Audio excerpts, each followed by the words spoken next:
Good morning my dear students. Admission chapter चल रहा है और इसके पहले मैं आपको एडमिशन से रिलेटेड जर्नल एंट्रीज कैसे कैसे होंगी गुडविल की, और न्यू पार्टनर के कैपिटल की एंट्रीज कैसे होंगी, इसके अलावा रेशियो कैलकुलेशन, ये कई सारी बातें मैं आपको बता चुका हूँ, थ्योरी भी एक्सप्लेन कर चुका हूँ। और आज की क्लास बहुत ज़्यादा इंपॉर्टेंट होने वाली है क्योंकि अब हम 5 मार्क्स वाला क्वेश्चन समझने जा रहे हैं। तो आज क्वेश्चन तो नहीं समझा पाऊँ, आज मैं आपको फॉर्मेट से एक्सप्लेन करूँगा। तो अगर आपको फॉर्मेट क्लियरली समझ में आ जाएगा तभी आप क्वेश्चन को ठीक से कर पाएंगे।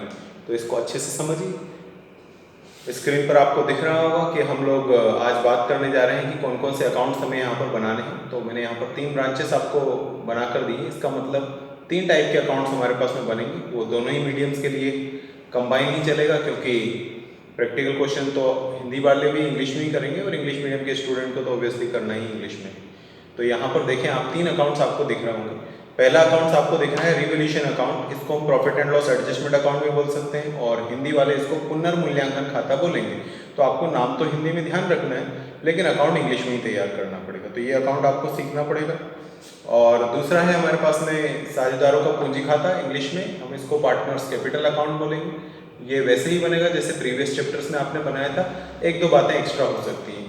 और थर्ड नंबर पर बनती है बैलेंस शीट, लेकिन मैंने नीचे क्रॉस का साइन लगाया है। इसका मतलब balance sheet is not asked in MP board examination. MP board में बैलेंस शीट बनाने के लिए नहीं कहा जाता है। आपसे सिर्फ या तो रिवोल्यूशन अकाउंट पूछा जाएगा या तो फिर ये दोनों अकाउंट्स तैयार करने के लिए बोले जाएंगे। बुक्स में हो सकता है क्वेश्चन दिए हो कि बैलेंस शीट बनाइए क्योंकि बुक तो कंप्लीट बात करेगी, लेकिन एग्जामिनेशन में 5 मार्क्स से ज़्यादा का वेटेज है ही नहीं। एक मैक्सिमम क्वेश्चन ही 5 मार्क्स का आएगा और 5 मार्क्स में हमसे 2 ही अकाउंट्स पूछे जा सकते हैं कि रिवोल्यूशन कैसे बनेगा और दूसरा पार्टनर्स कैपिटल अकाउंट कैसे बनेगा।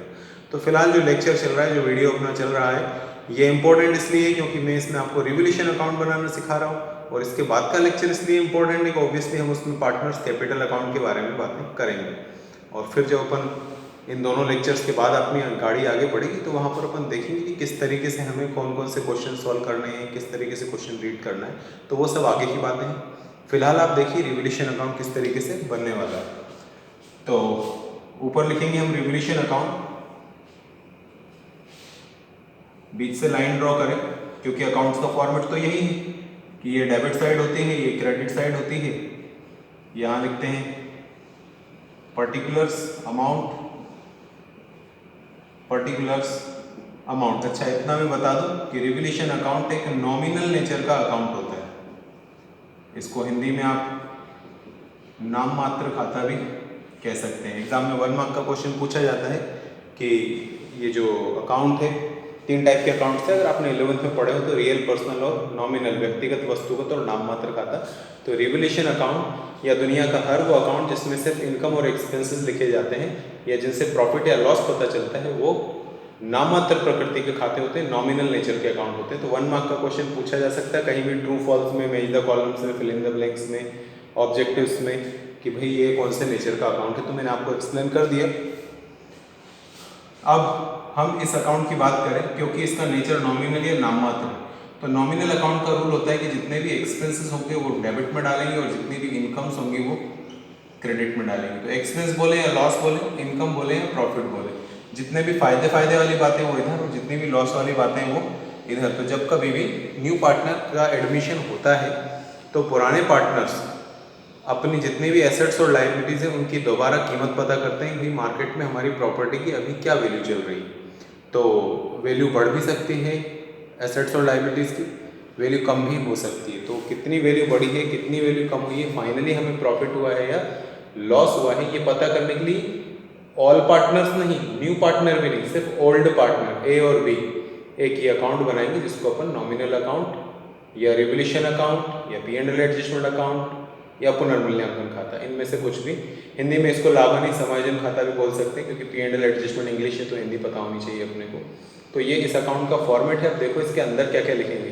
तो इंटेलिजेंट बच्चे को मैंने क्लू दे दिया है क्योंकि ये नॉमिनल अकाउंट है इसलिए फायदे वाली बातें इधर और नुकसान वाली बातें इधर। फिर भी मैं एक्सप्लेन कर रहा हूँ, आप खुद से सोचिएगा कि अगर हमारे पास कोई प्रॉपर्टी, एक प्लॉट पड़ा हुआ है, वो प्लॉट हमने कभी 1 लाख रुपीज़ में परचेज किया था और आज उस प्लॉट की वैल्यू 2 लाख या 3 लाख या 4 लाख रुपीज़ हो जाए, मतलब वैल्यू बढ़ गई है आपकी। तो ये आपके लिए फ़ायदे वाली बात है या नुकसान वाली बात है। तो एक एवरेज स्टूडेंट जो बहुत ज़्यादा ब्रिलियंट नहीं है लेकिन बिल्कुल ख़त्म भी नहीं है। एक एवरेज स्टूडेंट ये बात समझ पाएगा कि अगर हमारे प्लॉट की वैल्यू बढ़ गई है, हमारी प्रॉपर्टीज़ की वैल्यू ऊपर जा रही है, तो ये नुकसान वाली बात तो कहीं से कहीं तक नहीं है, ये हमारे लिए फ़ायदे वाली बात है। मतलब एसेट्स की वैल्यू अगर बढ़ती है तो वो हमें यहाँ डालना है। इसका उल्टा भी वही है कि अगर कोई 5 लाख का प्लॉट हमने परचेस किया था और उसकी वैल्यू 1 लाख रुपीज़ हो गई, हमारी प्रॉपर्टीज़ की वैल्यू डाउन चली गई है, तो ये हमारी लॉस है। लॉस है तो ऑब्वियसली इसको हम डेबिट में डालेंगे, क्योंकि नॉमिनल अकाउंट का यही रूल है। इसके बाद हम बात करें लाइबिलिटीज़ के ऊपर। अगर एसेट्स का ये रूल है कि एसेट्स बढ़ रही है तो इधर, कम हो रही है तो इधर, तो लाइबिलिटीज सेम कैसे चलेंगी? लाइबिलिटीज़ का इंक्रीज इधर आएगा और डिक्रीज इधर। मतलब आपके जो लाइबिलिटीज़ हैं, आपके सर पे जो कर्जे हैं, अगर वो बढ़ गए हैं, आपके सर पे लाइबिलिटी बढ़ रही है, तो ये फ़ायदा कैसे हो? ये तो लॉस है ना आपके लिए, नुकसान वाली बात है, इसलिए डेबिट में डालो। और अगर वो कर्ज कम हो गए तो आपके लिए फ़ायदे वाली बात है, उसको इधर डालिए। यहाँ देखो बेटा, पैसा आने जाने की बात नहीं हो रही है, यहाँ पर हो रही है कि हमारे पास जो एसेट्स हैं या लाइबिलिटीज़ हैं, उनकी कीमत में कितनी बढ़ोतरी या घटोतरी, कितना इंक्रीज या डिक्रीज हुआ है, उसी चीज़ को बस यहाँ पर अपने को रिकॉर्ड करना है। हमें ये नहीं देखना है ओल्ड वैल्यू कितनी, हमें ये नहीं देखना है न्यू वैल्यू कितनी, हमें देखना है कितना अंतर आया, कितना डिफरेंस आया, बस वो डिफरेंस ही इस अकाउंट में रिकॉर्ड होगा। समझ गए? तो अब जो मैंने आपको एक्सप्लेन किया वो नोट्स में यहाँ पर रिकॉर्ड कर दे रहा हूँ पूरे के पूरे। अगर आपके एसेट्स की वैल्यू इंक्रीज होती है, अगर इंक्रीज में दिक्कत हो तो प्लस का साइन लगा दे रहा हूँ, एसेट्स की वैल्यू बढ़ रही है तो इधर, इसका मतलब हुआ कि अगर आपके एसेट्स की वैल्यू डिक्रीज मतलब कम होती है तो इधर डाल देंगे। इतना ही सिंपल सा नोट है। फिर अगर आपकी किसी भी लाइबिलिटी, किसी भी प्रकार की लाइबिलिटी है जिसकी वैल्यू इंक्रीज हो रही है, बढ़ रही है, तो लाइबिलिटी बढ़ रही है तो नुकसान होता है। और अगर आपकी लाइबिलिटी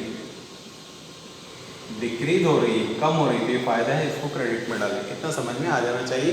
एसेट्स बढ़ेगी तो इधर, कम होगी तो इधर, लाइबिलिटीज इंक्रीज होगी तो इधर, डिक्रीज होगी तो इधर। अब इसके अलावा की बात करता हूँ। अगला है अनरिकॉर्डेड एसेट्स या अनरिकॉर्डेड लाइबिलिटी। मतलब ऐसी एसेट्स या ऐसी लाइबिलिटीज जो हमारे बिजनेस में तो है, पहले से है, हमने परचेस या कुछ कर रखा हुआ है, लोन लेकर रखा हुआ है, लेकिन हमने उसकी किसी टाइप से रिकॉर्डिंग नहीं की थी, किसी टाइप से उसकी जर्नल एंट्री नहीं की थी, तो बुक्स में उसका कोई अकाउंट नहीं है। तो बहुत छोटी सी बात है, अगर आपको पता पड़े कि आपके नाम पर 2 करोड़ रुपए डिपॉजिट है, मान लो, तो मिसाल में जानने में क्या जा रहा है, तो अगर आपको पता चले कि आपके नाम पर 2 करोड़ रुपए डिपॉजिट है, लेकिन वो पहले से डिपॉजिट है, लेकिन आपको अभी पता चल रहा है, तो आपको तो ये फायदे वाली बात ही लगेगी कि नुकसान वाली बात है? खुद से सोच कर देखना, इसमें किसी टीचर की ज़रूरत ही नहीं है। इसमें तो स्टूडेंट कॉमन सेंस से खुद ही समझ सकता है कि अगर मुझे पता चले यार मेरे नाम पर अचानक इतने पैसे मेरे नाम पर डिपॉजिट है, तो ये मेरे लिए लॉस कहीं से कहीं तक नहीं है, ये तो मेरे लिए फ़ायदा है। और इसी तरीके से अगर किसी को पता पड़ जाए, बहुत खुश हो रहा है, उसका बर्थडे सेलिब्रेट हो रहा है, अचानक पता पड़े भैया तेरे सर पे 2 करोड़ का लोन है, तूने चुकाया नहीं है, तो अचानक से अगर इसी तरीके से लाइबिलिटीज़ पता चल जाएंगी तो भी हमारे लिए ये नुकसान वाली बात हो जाएगी। तो ऐसी चीज़ें, ऐसी एसेट्स, ऐसी लाइबिलिटीज़ जो हमारे बिजनेस में हैं, तो लेकिन पहले से हमने उनको रिकॉर्ड नहीं किया, उनकी कोई जर्नल लेजर वगैरह नहीं बनाया है, तो अगर ऐसी एसेट्स है तो उसको अनरिकॉर्डेड एसेट्स बोलेंगे, फ़ायदा है क्रेडिट में रिकॉर्ड करो। ऐसी लाइबिलिटी है तो अनरिकॉर्डेड लाइबिलिटी बोलेंगे, नुकसान है उसको डेबिट में रिकॉर्ड करो। ये दोनों चीज़ें अपन रिकॉर्ड कर ले रहे हैं, देख लीजिए।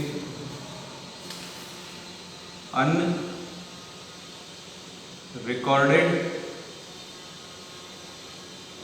लाइबिलिटीज, और यहां पर आएगा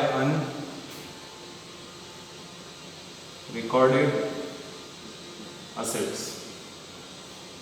बस सिर्फ 6 बातें ही इसमें आएंगी। कौन कौन सी? एसेट्स की कितनी वैल्यू बढ़ी है, कितनी कम हुई है, लाइबिलिटीज़ की कितनी वैल्यू बढ़ी है, कितनी वैल्यू कम हुई है, और कोई ऐसी छूटी हुई एसेट्स जो पहले से हमने रिकॉर्ड नहीं किए तो वो यहाँ लिख दो, कोई छूटी हुई लाइबिलिटीज़ है अनरिकॉर्डेड तो वो यहाँ लिख दो। बस 6 बातें। इसके अलावा ये 6 की 6 बातें भी किसी क्वेश्चन में नहीं मिलेंगी, किसी में 2, किसी में 3, किसी में 4 बातें मिल जाएंगी, लेकिन टोटल 6 बातें हैं जो इसमें रिकॉर्ड करनी पड़ती है। तो इसको अच्छे से दिमाग में बैठा लीजिएगा।